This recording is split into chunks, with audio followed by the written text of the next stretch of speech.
오늘의 전국 키워드로 짚어보겠습니다. 네, 오늘 두 분과 함께하겠습니다. 김종혁 국민의힘 경기고양병 당협위원장, 김준일 뉴스톱 수석 에디터 두 분 모셨습니다. 어서 오세요. 안녕하십니까? 네, 안녕하세요. 자, 오늘 첫 번째 키워드는 뭡니까? 네, 오늘 첫 번째 키워드 영상으로 먼저 살펴보겠습니다. 정치 탄압, 그다음에 국면 전환을 위한 무리한 검찰의 기획 수사 필요라고 봅니다.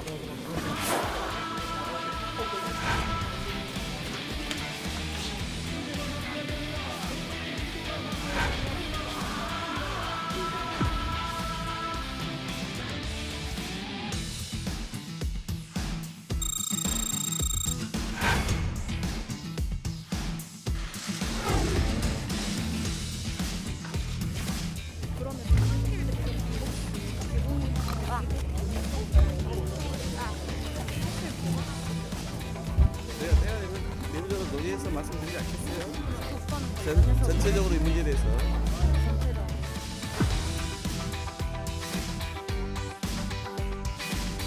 진상조사단을 꾸린다는 내용은 확인된 게 없는데 그럼 진상규명을 위해서는 뭐 조사를 할 수도 있고 뭐 다른 여러 가지 방법이 있잖아요. 그 여러 가지 뭐 방안이든 뭐든 그런 디테일들은 지금 논의 중이고 검토 중인 거죠.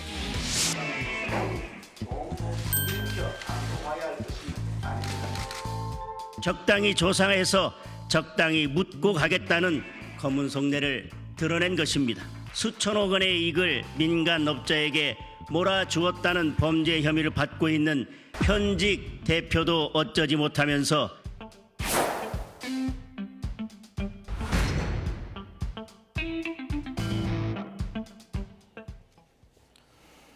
네.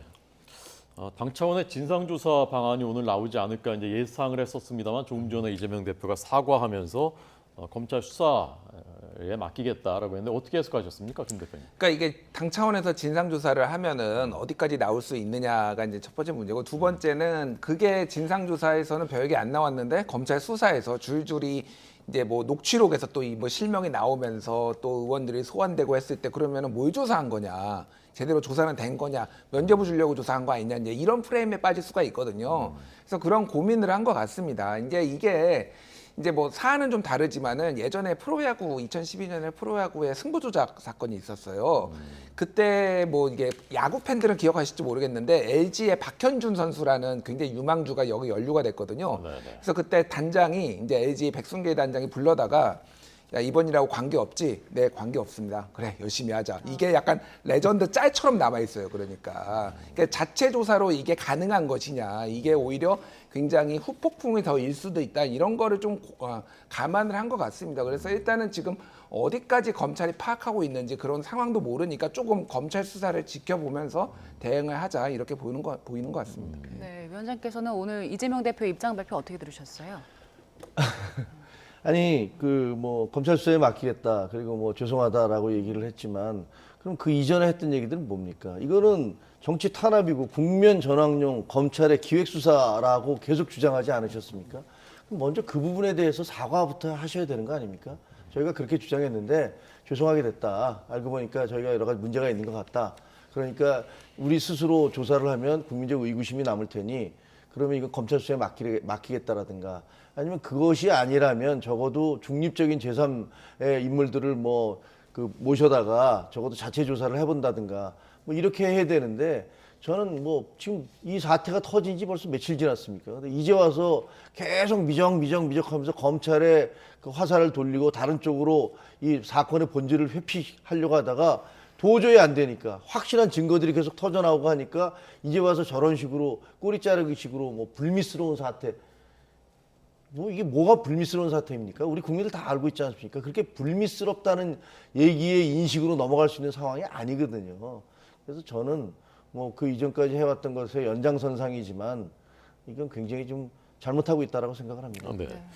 예, 강래구 공격 감사를 지낸 민주당 관계자 강래구 이 전 회장이 어제 소환 조사를 받았고, 또 대전의 구의원이라고 하는 역시 강모 씨도 조사를 받고 있다고 하는데 어떤 그 역할들을 한 것으로 지금 추정되고 있는 것인가요? 그러니까 자금 전달책, 뭐 자금 모금책 이렇게 그래서 지금까지는 한 9명 정도가 지금 뭐 이를테면 송영길 전 대표의 보좌관도 포함이 돼 있고 뭐 의원들 2명 이제 포함이 돼 있죠. 그래서 윤관석 뭐 이성만 의원 뭐 이런 분들이 이제 어디에 돈이 필요하다 이런 것들을 얘기를 하면은 돈을 모으고 전달하고 뭐 이런 역할들을 이제 좀 분업해서 한 것으로 지금까지는 보여요. 네, 네. 그래서 지금 어쨌든 민주당이 이거를 검찰의 뭐 정권, 그러니까 야당 탄압으로 몰고 가기에는 너무나 깨끗한 육성이 서로 얘기한 것들이 너무 선명하게 지금 언론 보도로 특히 이제 JTBC 보도로 계속 나오고 있잖아요. 그래서 이게 굉장히 어렵고 이미 지금 몇몇 언론 보도를 보면은 어저께 이제 SBS 보도를 보면은 이미 그 의원 현역 의원 20명에 대해서 검찰에 얘기를 했다라는 거예요. 이 전 감사가 지금 네, 네. 그 강내구 전 감사가 얘기를 했다라는 거 보면은 이거는 초읽기다. 지금 이거 피해갈 수 없다라고 이제 보이는 거고 사실은 이제 중요한 거는 이런 것 같습니다. 이게 이제 민주당에 어떤 영향을 미치고 정치판에 어떤 영향을 미칠 것인가인데 크게 보면은 이게 아마 어떤 정계 개편까지 갈 가능성 이런 거를 배제할 수가 없는 게 2012년에 그 2008년 한나라당 전당대회 때 돈봉투 살포 공수성덕 의원이 얘기를 하고 그러면서 이제 박희태 전 국회의장이 이제 처벌까지 받았잖아요. 그 과정에서 이 당명을 아예 바꿔버렸습니다. 그러니까 새누리당이 그때 탄생한 거였거든요. 박근혜 비대위가. 그러니까 완전히 지금 국민적인 불신을 받는다라고 본다라면 이거는 어떤 최소한 뭐 이 간판 교체 아니면은 정계 개편 이런 것까지 좀 염두에 두고 봐야 될 것 같습니다. 네, 지금 총선 1년 앞둔 상황에서 검찰이 많게는 20명 정도의 민주당 의원들 수사 선생에 올려놨다는 거잖아요. 정계 개편까지 말씀하셨는데 지금 상황 어떻게 보고 계세요? 아니, 그것까지는 이제 좀 너무 빠른 이야기여서 그렇게 섣부르게 단정할 수는 없는 거고 일단은 진상이 뭔지 그 진실 확인을 먼저 해야 될 것 같습니다. 근데 저는 이번 사태를 보면서 느껴지는 게 지난번에 노웅래 의원 때 이게 부결시켰잖아요. 뭐 돈봉투 부스럭 거리는 소리가 녹음돼 있다라는 이런 얘기까지 했는데 네, 네. 어디 우리 의원들을 그렇게 모욕하냐면서 민주당이 그걸 부결을 시켰단 말이에요. 그리고 그 이전에 다른 부패 사범들에 대해서는 다 체포 동의안을 통과시켰어요. 그래서 네. 다 갔었는데 유독 노웅래 의원에 대해서는 부결을 시켰고 그다음에 이재명 대표에 대해서도 부결을 시켰는데 지금 돌이켜 보면은 다 연결돼 있잖아요. 노웅래 의원도 지금 이정근 사무부총장으로부터 의혹이 연결돼 있는 거고 그리고 그 송영길 대표와 관련된 분들이지만 그 중에서 친명계라고 하는 분들도 상당수 들어가 있는 거고. 네, 네. 그래서 가만 보면 이게 알고 봤더니 다 자기들 내부에서는 야 저게 저쪽으로 노웅래부터 시작해서 이재명으로 건너서 결국 우리한테 다 건너올 거니까 우리가 결사적으로 막아야 되겠다라는 그런 생각을 했던 게 아닌가. 그래서 그렇게 한사코 여러 가지 그 구차한 명분을 들이대면서 체포 동의안을 부결시킨 게 아닌가 이런 생각이 듭니다. 이제 국민들이 그 실상의 진실을 이제 마주하고 있는 거 아닙니까? 네, 네. 뭐 10명이라고 하기도 하고 20여 명이라고 하기도 하고 그분들의 실체가 다 드러나고 나면 과연 이것이 민주당에게 어떤 여파를 미칠지. 네. 그 과거에 한나라당에 대해서 차떼기당이라고 그렇게 비판을 많이 하셨잖아요. 그래서 다 때려치우고 천막당사로 간 거 아닙니까? 국민께 사죄하면서. 그리고 말씀하신 대로 당명도 바꾸고 뭐 여러 가지 그 보수 정당에서는 문제가 생길 때 국민께 사죄하고 그 잘못을 고하고 반성하는 모습을 보였는데 민주당은 지금 어떻게 했습니까? 무슨 문제가 생기니까 그건 검찰 탓이고 수사하는 사람의 문제고 우리의 문제가 아니다라는 식으로 이거를 완전히 뒤집어 갖고 얘기했던 거 아닙니까? 조국 사태 때도 그랬고 김경수 드루킹 사건 때도 그랬고 한명숙 사건 때도 그랬고 뭐든지 문제가 생기면 본인들이 잘못한 게 아니고 검찰이 잘못한 거고 수사하는 주체가 잘못된 거고 이것은 정치 탄압이라고 이렇게 몰아가는 거. 이건 1980년대는 가능합니다. 그리고 실제로 그런 일들도 있었죠. 근데 지금 2000년대 아닙니까? 그리고 본인들도 집권을 해서 여러 번 정권을 잡았던 경험이 있는 그런 정당 아닙니까? 이제 와서 그런 식으로 우리나라의 국법 질서라든가 사법 체계를 다 무너뜨리면서 문제만 생기면 그건 검찰 탓이다. 그건 수사하는 사람의 탓이다. 정치 탄압이다. 이렇게 얘기하는 거 이거 국민들이 더 이상 받아들이지 않을 거라고 생각을 합니다. 네. 자, 어제 여야에서 나왔던 이 문제에 대한 그 목소리들 잠깐 들어보고 김 대표님. 지금 준비가 안 됐다고 합니다. 죄송합니다. 시청자 여러분 죄송합니다. 자, 이재명 대표가 조금 전 그 국민께 사과하고 송영길 대표 조기 교육 요청했다라고 말한 부분 다시 한번 들어보겠습니다.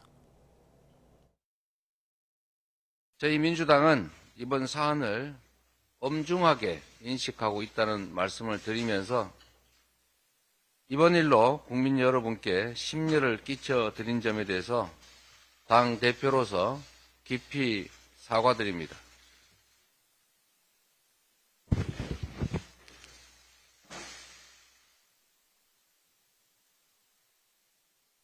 당은 정확한 사실규명과 빠른 사태 수습을 위해서 노력하겠습니다. 이를 위해서 송영길 전 대표의 조기 귀국을 요청했다는 말씀도 드립니다. 확인된 사실관계에 따라서 그에 상응하는 책임과 조치를 다할 것이고, 네, 조금 전 이제 김종일 위원장께서 말씀하신 대로 송영길 전 대표에 대한 수사 그리고 이재명 대표와 송영길 전 대표가 가까운 사이다. 전당대회 때도 이재명 대표가 밀었다 뭐 이런 보도도 나왔고, 그다음에 지역구 물려받았고, 그래서 이재명 대표한테까지 영향이 미치지 않겠느냐, 그 부분은 어떻게 보십니까? 그러니까 검찰 수사가 직접 이재명 대표한테 갈지는 모르겠어요. 근데 네. 정치적으로는 상당히 영향을 줄 수밖에 없습니다. 방금 뭐 호앵커께서 말씀하신 부분도 있고 이런 거예요. 지금 두 가지가 있는데, 하나는 이제 이분들 여기에서 이름이 언급된 분들 당장 뭐 수사를 받은 그 윤관석 이성만 의원 빼놓고도 앞으로도 이제 소환을 받을 거 아니에요. 소환 조사를 받으면은 그 사람들에 대해서 어떻게 할 거냐. 당직을 맡고 있으면 이 사람들의 당원권이나 아니면 당직을 정지할 것이냐 말 것이냐. 그러면 이재명 대표하고의 형평성 문제가 계속 비교가 되겠죠. 누구는 뭐 정지를 하고 누구는 안 하고 이게 되느냐. 그럼 모두를 아무도 정지를 안 하면은 다 방탄 정당이냐 뭐 이런 식의 이제 비판들이 외부에서도 올 것이라는 거 하나가 있고, 또 하나는 이제 이게 고승덕 의원이 2012년에 이거를 돈 봉투 받은 거를 폭로를 했잖아요. 그때 그때 얼마였었죠? 저희 정확히 300만 원이었습니다. 이게 그래서 12년이 지났어도 공정가액 300만 원은 변하지 않았다 뭐 이런 얘기가 있어요. 물가 상승률이 반영이 안 됐다. 근데 그 중요한 건 그거예요. 박기태 의원이 현금으로 그때 1억 9천만 원을 지금 가지고 나왔는데 그 중에서 확인된 거는 딱 고승덕 의원 한 명이었어요. 나머지는 확인이 안 된 거예요. 왜냐하면 현금으로 주고받았고, 하지만은 이게 파장이 이렇게 컸잖아요. 문제는 지금 이 의원들이 굉장히 많잖아요. 이제 의원들이 많은데 지금 아직 이제 뭐 찌라시처럼 명단이 돌고 있는데 여러 가지 버전이 있습니다. 제가 받은 것만 한 3가지 버전인데 공통으로 들어간 분들이 꽤 있어요. 근데 이분들 제가 이제 그분들 받았다 안 받았다 제가 이름은 당연히 얘기 안 하고 특정 안 하겠습니다만 상당수가 범친명계가 많습니다. 이게 무슨 얘기냐면은 당시에 2012년에 그 파장이 뭐냐면은 이거를 돈을 받고 이렇게 폭로를 할 만한 사람한테는 주면 안 된다라는 교훈을 남긴 거예요, 사실은. 그러면은 예를 들면은 홍영표 의원이랑 가까운 의원한테 줬겠습니까? 300만 원에? 그러면은 그 단속, 뭐 단돌이라고 뭐 이제 세간에서 표현하는데 그 정도의 어느 정도 바운더리 있는 사람들인데 상당수가 친명계가 들어갈 거란 말이에요. 그러면 이게 결국은 이재명 대표에 대한 책임론까지 이제 정치적으로 불거질 수밖에 없는 거고. 그래서 아까 전에 말씀드렸듯이 이게 뭐 정계 개편이 이게 뭐 많이 나갔다라고 하지만은 그게 꼭 뭐 이를테면은 정계 개편이 뭐 당이 여러 개가 나온다는 것까지 가지 않더라도 당명 바꾸고 이게 또 국민의힘에까지 영향을 주고 이렇게 할 가능성이 과거의 전례를 봤을 때는 상당히 높다. 그리고 비대위 체제가 만약에 된다라면은 이재명의 사법 리스크가 아니라 오히려 이것 때문에 당의 쇄신 목소리 때문에 더 힘을 받을 가능성을 배제할 수가 없게 지금 돼가는 것 같습니다. 그 과정에서 그러면 이재명 대표의 대표직 거취도 지금 상황과 달라질 가능성이 있다고 보시는 건가요? 저는 그런 가능성을 배제할 수 없다라고 봅니다. 그러니까 이게 직접적으로 이재명 대표가 지시를 하거나 뭐 그런 거는 아니라 할지라도 이거를 수습하는 과정에서 리더십이 아까 얘기했듯이 어떤 이중잣대 뭐 이런 논란도 계속 불거지고 그러면은 비명계에서 더 친문계, 비명계에서 상당히 이제 공세를 높일 것이고, 이 부분에 있어서 조금 이제 뭐 송영길 대표가 이제 귀국한 이후에 상황을 봐야 되겠지만은 굉장히 이재명 대표 거취도 조금 흔들릴 가능성이 있다라고 저는 보고 있습니다. 네. 저희가 조금 전에 이 상황을 수습해가는 민주당 그리고 국민의힘 의원들의 방법론에 대해서 말씀을 드린다고 했는데 지금 그 목소리가 나왔으니까요. 한번 듣고 이어가겠습니다. 당내에서도 가차없이 하여튼 검찰의 수사보다도 사실은 더 강하게, 더 세게, 더 샅샅이 해줄 수 있는 기구를 마련해서 전 그 조사에 나서야 된다고 생각됩니다. 그래야 저희 더불어민주당 내에 자정 기능이 발휘될 수 있지. 그냥 검찰 수사에만 맡겨놓으면 이거는 뭐 자정 기능도 없는 그냥 속수무책의 당이 되지 않겠습니까? 지금 그 말씀은 지금 당내 조사를 하느냐 마느냐 하는데 예. 그놈이 그놈인데 효과가 있겠습니까? 그냥 다 잘라야 돼요. 그러니까 이게 가장 확실한 국민들이 볼 때 가장 확실한 방법은요. 이재명 대표를 포함해서 연루된 사람들 다 출당시켜야 됩니다. 송영길 전 대표도 그렇고 문제는 대표가 이재명이다 보니까 네. 어떻게 지금 관련된 의원들 출당을 시킬 수 있습니까? 그럼 당장 의원들 대표부터 출당하라고 할 텐데 그러니까 그놈이 그놈이라는 거예요. 그래요. 똑같은 사람들이니까 국민들이 구분이 안 될 겁니다. 하태경 의원은 하나만한 내부조사다라고 했지만 이상민 의원은 지금 검찰 수사보다도 더 강하게 내부조사를 해야 된다고 했는데 어떤 방식으로 해야 검찰 수사보다 더 확실하게 할 수 있다고 보십니까? 그건 뭐 사실상 불가능한 얘기죠. 그 이상민 의원 말씀은 아마 외부에 전직 검찰 출신이라든가 이런 분들을 이제 위원장으로 선임을 해서 조사를 하자는 건데 강제 수사권이 없잖아요. 그리고 정치인들이 예를 들어서 본인들이 어떤 잘못한 것들에 대해서 제가 잘못했습니다, 죄송합니다라고 얘기할 것 같습니까? 다 이건 문제가 있고 정치 탄압이고 이것은 나에 대한 압박이고 이런 식으로 얘기할 거니까 사실상 강제 수사권이 없는 다른 기구를 띄워서 한다는 것은 그냥 그 마음은 알겠습니다만 실질적으로 가능할 것 같지는 않습니다. 그럼 저걸 보면서 저는 느낀 거는 민주당은 왜 이거에 대해서는 특검하자고 안 그러나 이런 생각도 들더라고요. 걸핏하면 모든 것들에 대해서 특검하자고 하지 않습니까? 검찰 수사 못 믿겠다고 그러면서 이거에 대해서는 왜 안 그러지라는 생각도 들고 저는 민주당의 더 큰 타격은 이게 그 이정근 씨의 그 녹취록이 다 공개되면서 어떻게 보면 정치에 대한 전체적인 환멸 같은 걸 불러일으킬 수도 있겠다라는 생각이 들어요. 아니 공사 구분이라는 게 있지 않습니까? 60대 넘은 그 여성이 다른 당직자 정치인들한테 다 오빠예요, 그냥. 예? 어떻게 이걸 좀 웃어야 될지 울어야 될지 잘 모르겠는데 그렇게 당의 조직이 그냥 그 개인적인 관계로 오빠 이거 어떻게 해야 돼, 저거 해야 돼, 뭘 더 줘야 돼. 국민들이 보면 도대체 어떻게 생각하실까요? 저 당은 도대체 공사 구분이 있는 당이냐, 뭐 하는 거냐 이게.